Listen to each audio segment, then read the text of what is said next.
Less than 8 weeks are left before the deadline runs out. 8 weeks in which, according to General Amin, 65,000 Asians must leave Uganda. So far, only a handful have gone. The rest spend day after day waiting in queue after queue. They queue for tickets, they queue for permits, they queue at ministries, they queue at the bank, but still they can't get out.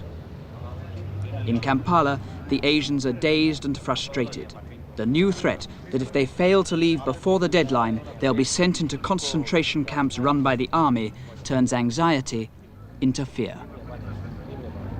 Are you worried? Some people seem worried here about the situation actually in Uganda. Well, definitely. You see that at that moment, as you can see, every day you get a bloody new forms to fill it up, and every day new law, and new rules, and you don't know what to do next. You go East African Airways, they give you a form to get a ticket, then you fill that up. You go to Bank of Uganda, you go to other, you don't know what to do. Just run up and down, just looking for the forms. That's all. How long do you think it'll be before you're able to get out? Well, we don't know ourselves yet. We are still, as you can see, standing in a queue. When they're going to give us a form, we don't know. And after issuing these forms, what they're going to do also, we don't know. Why do you think that the president is doing this? Well, he might be a madman or something like that. Everybody depends on luck, but they are mostly very more than they require. More than terrified? More than terrified now. Are you? Everybody, not myself. Everybody in this line also. Can I ask you how you feel at the moment here? The opinion is the same. Everybody is, the opinion is the same. Which is what? Well, everybody is fearing, you see, the present situation here in Uganda. What are you frightened of particularly? Particularly, you can't say the situation at the moment, what things may happen in the future. At the moment, our main worry is to kind of get out of this country safely. We are not even worried about our belongings or our things, but what we would like is personal safety. There have been so many queues and so many forms to be filled up, and life is being made very difficult. There is no outlet. The trains stop the bookings. Do not accept bookings of Asians. There's no seats available in any plane. You cannot go to a neighboring country. So we are, in fact, kind of isolated or kept in this place by force. Although he has given us a deadline, I don't see how we will be able to get out within the deadline. And what will happen? Is that what you're worried about? Yes, because a statement has been made that those who stay here after the deadline will be sitting on fire. So we do not know what that sitting on fire really means. The signs of imminent departure are now evident. Stocks are running down, not to be replaced. Flats and houses are bare. Furniture has been stored, sold or given away. Shops and businesses are for sale. Business activity in streets in the centre of Kampala is nearly at a standstill. Their owners are waiting to get out.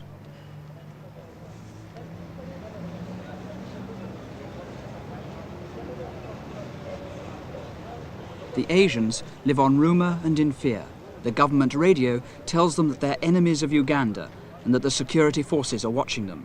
Only a few dare to be seen for long in the company of foreigners. This Asian businessman came to Uganda 30 years ago. Like those who had come before him, he's thrived. What did you like about Uganda? Why did you want to come to Uganda and not stay in India? Very easy earning. Main point is that. And easy life. At most, that is, that Uganda's no cold, no hot, no rain. Every season is very nice. Have you had a very easy life here? Very easy life, easy earning. And the people of Uganda are not bad. Africans are very cooperative. Easy earning in what way? While we import goods from London, we get 5 shillings a yard. We sell 7 shillings. We get that price, no trouble. We keep in our shop and we sell it. People taking. Very easy earning. Do you have a lot of Asians have servants? Do you have servants? Did you have servants Yes, before? we had 3-4 servants we were keeping. We had big shop. And they were Africans? Yes, also Africans also. Why is it, do you think, that in this country the Asians have been and still are so successful? Because the Africans, they didn't know the business. How can they? To run the business or to run the factories without brain, nobody can do it. How they can? Can you imagine what England... You haven't been to England before. No, I had not gone to England. My son, there are. Can you imagine what England will be like? Yes, I can imagine just as Bombay, bigger than Bombay. Very nice city, maybe. Tomorrow, day after tomorrow, I will see it. But, like thousands of others, he has yet to see England. On the day before he was due to leave last week, he learnt that all charter flights had been cancelled. At Entebbe Airport, the airlift has yet to begin. On the edge of the tarmac lie the forlorn remnants of the good life. Soaked by storms and bleached in the sun, this Asian baggage has waited here for 2, 3, and sometimes 4 weeks. It'll soon be ruined. With the simple order, get out, the Asian has been humbled, stripped and revealed to the African as a mere mortal.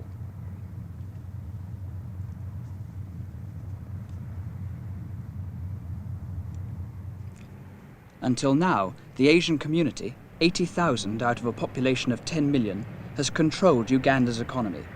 They own nearly all the large shops and businesses. They do all the importing and exporting. They own the factories. They man the skilled posts. They're the doctors, the clerks, the accountants. In the 70 years since Britain brought them into East Africa, they've managed, quite simply, to take over the economy of Uganda. It is the Asians who have the large cars. The Africans drive jalopies, go by bus or on foot.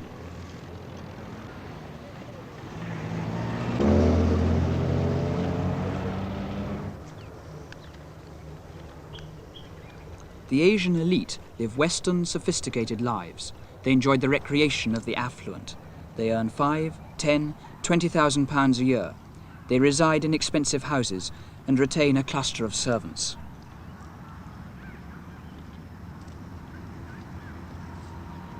The Golf Club, an imperial legacy, now admits Asians as well as Europeans. The Africans are their caddies.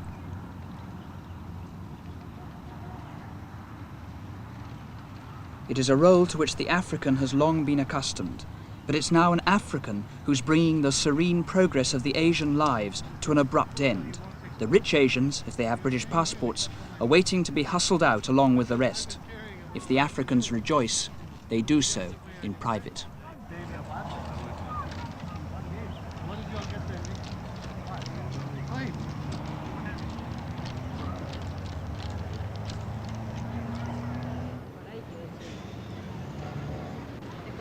The Asians' religion, their culture, makes contact with Africans, except in the most superficial way, almost impossible.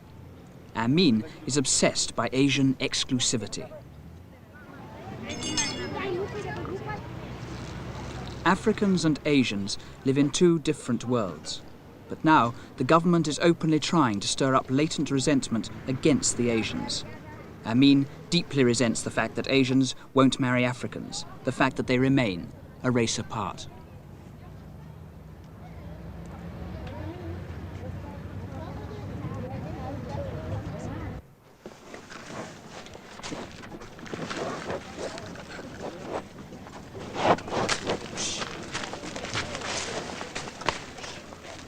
In the poorer, mixed areas of Kampala, the Asians, small shopkeepers and businessmen, are always richer than the Africans. This man is typical of thousands of Asians in Uganda. His business employs 4 Africans and provides him with a comfortable income. It allows him to employ a houseboy, an African. The Africans are the servants in every Asian household. They earn about £2 a week, providing their masters with the good life. Only since the general started intensifying his pressure on the Asians are the cracks beginning to show. There is resentment and envy. And though they're leaving behind their businesses, their house and their money, nearly all the Asians are longing to go. This family was about to leave for England when it heard that its flight had been cancelled by the government.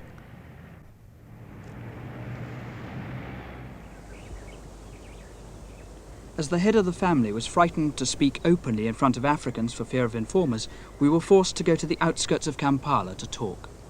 How will you feel about leaving? Pretty sad. I've lived all my life here, and it's a beautiful country. And I'll really feel sad when I leave,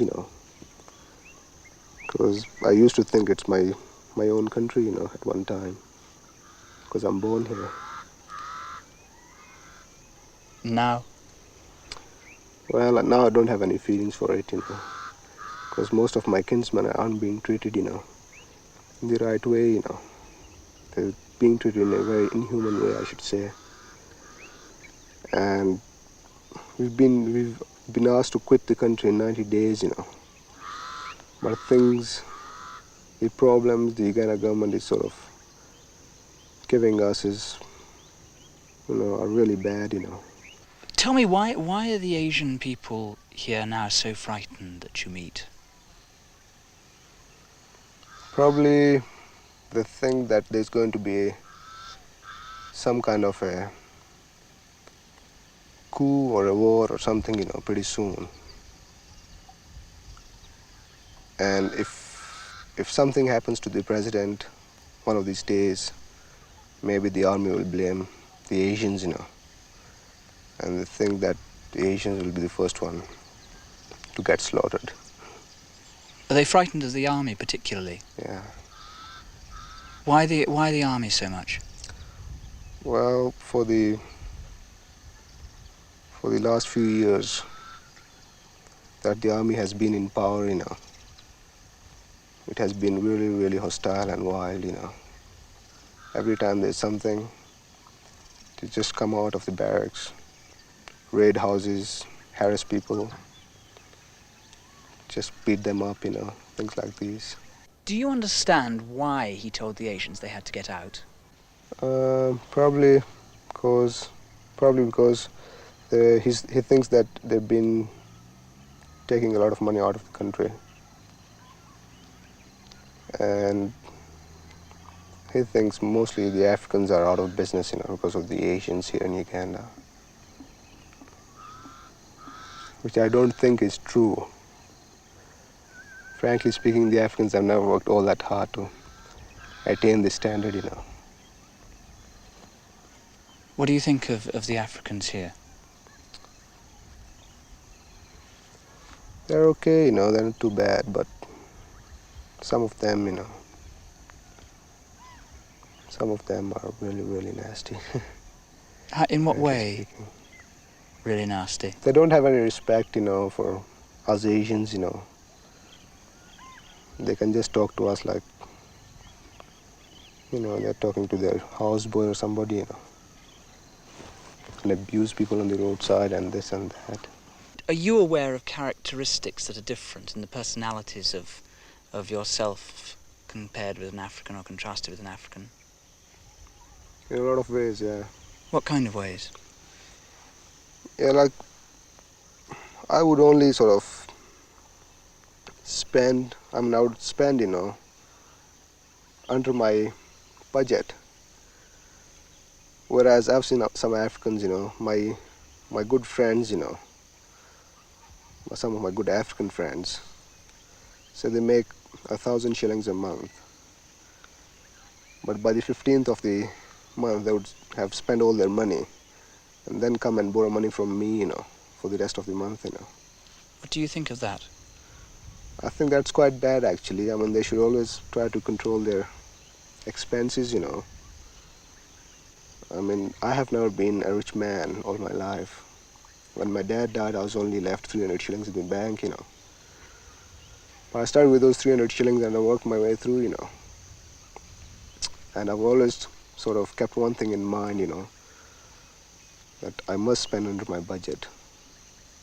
And this way I've been kind of successful.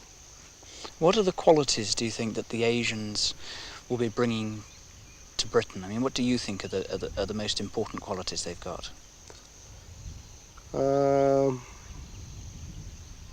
They've got very good business qualities, mainly. Like, they might start owning a lot of properties in the UK, in near future. Because Asians have always liked to own properties, like buildings and houses, They're not interested in luxuries of the world, actually. Because they think in the long run, properties and businesses do pay a lot. And the Africans? Well, Africans, I think they live their life every day, you know, sort of earn 10 shillings today and spend maybe 10, you know, or maybe spend 11, 10 from his own pocket and 1 from somebody else's pocket. Only a mile from the commercial heart of Kampala, the standpoint is very different. From here, the Africans look up at, but hardly take part in, the economic life of Uganda. Only 3% of Uganda's 10 million Africans are in regular work. The other 9.5 million merely subsist.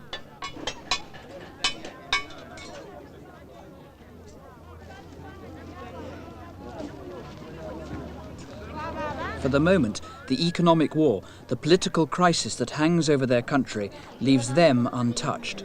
Because Uganda is fertile and underpopulated, because most families own a plot of land, no Africans starve.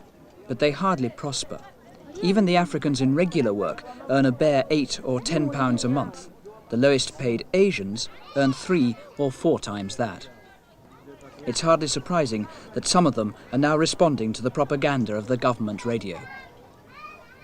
I want to ask you, what do you think of the decision to expel the Asians from Uganda? Anyway, leave that one. Leave that one. Just leave that one. Okay. You don't want to tell me why? Where are you from? From England. From England? Yes. Get me your passport. I have got it in my car. Get it.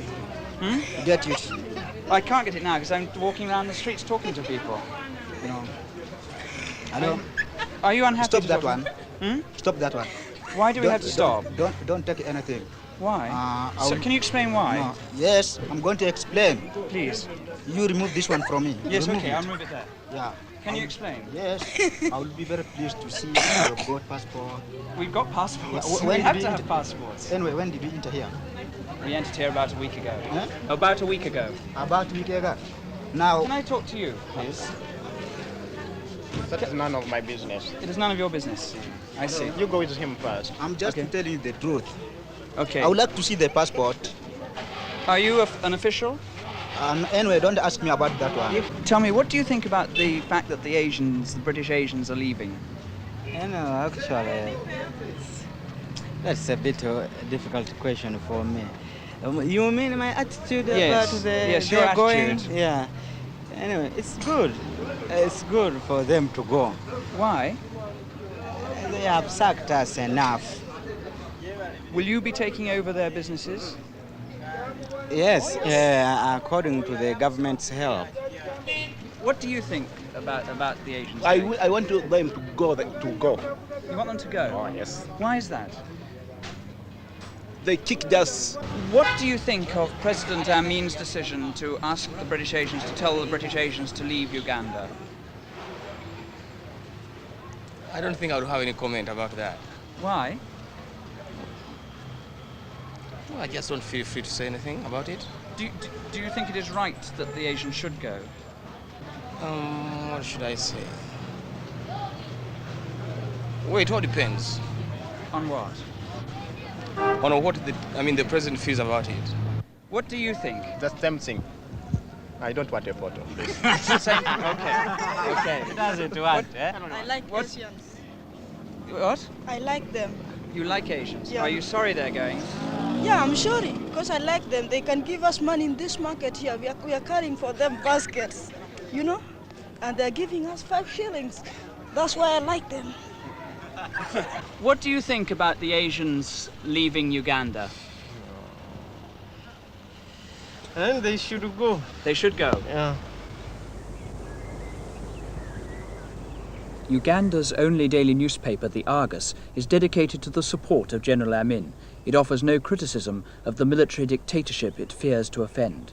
The Argus staff follow their leader's line. You know, from experience, we've discovered that Asians are very, very shrewd. And they've been exploiting this country for a very, very long time. So if the president gave them a very long time, they would have really succeeded in taking everything from this country. Do you have no qualms at all about the decision to tell people to get out in 90 days? Not at all. Why should I? I think President Amin is in the right direction. But what about the queues of extremely worried and quite often frightened Asians saying, we don't know where we're going, we don't know what's going to happen to us, why can't we get out of the country, our papers are being held, that kind of thing. Doesn't that worry you at all? But for people who have been living with Asians, we know how much they can panic, you know, when it's a minor thing. And that's why you expected this. In fact, they are doing it better. We expected much more confusion than there is today. Why? Because they are known as the most panicky people in the world. If you've been living with these people, you would, you know, just know that this is the right thing they're doing. There is no cause to worry at all. The Asians say that the reason why they dominate the economy is because they're actually better businessmen, that they're better at doing those kind of things than the Africans are. Willie? No, it isn't. The fact is that the Africans were deprived of opportunities to get into trade. That's the whole point behind this. Rebecca. And again, going back to the this question of racialism, I think in the case of Uganda, this does not arise, because if you were to go back, I mean, to the coming of the Indians here, they were just imported by the British when they were constructing the railway line from Mombasa to Uganda, see, in the first place. So these people belonged to the British, not Uganda. And when Britain was leaving, when the British government was leaving, then they left their people behind, giving just a headache. Another view would be that, in fact, they've sustained the economy, and now that they're going, the economy is going to collapse.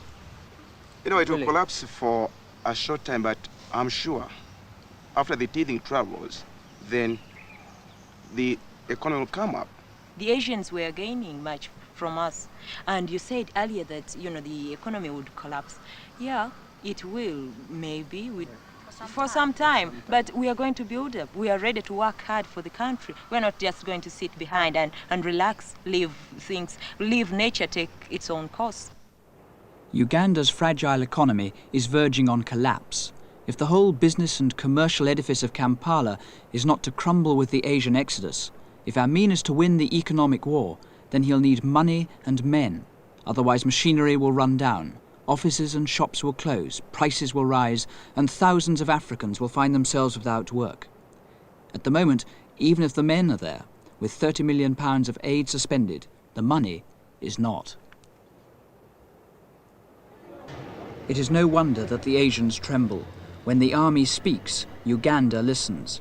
When the army acts, there is usually bloodshed. That is rarely out of the Asians' minds. As President Amin drives them closer to panic, they seek only escape, even if it is to a hostile shore.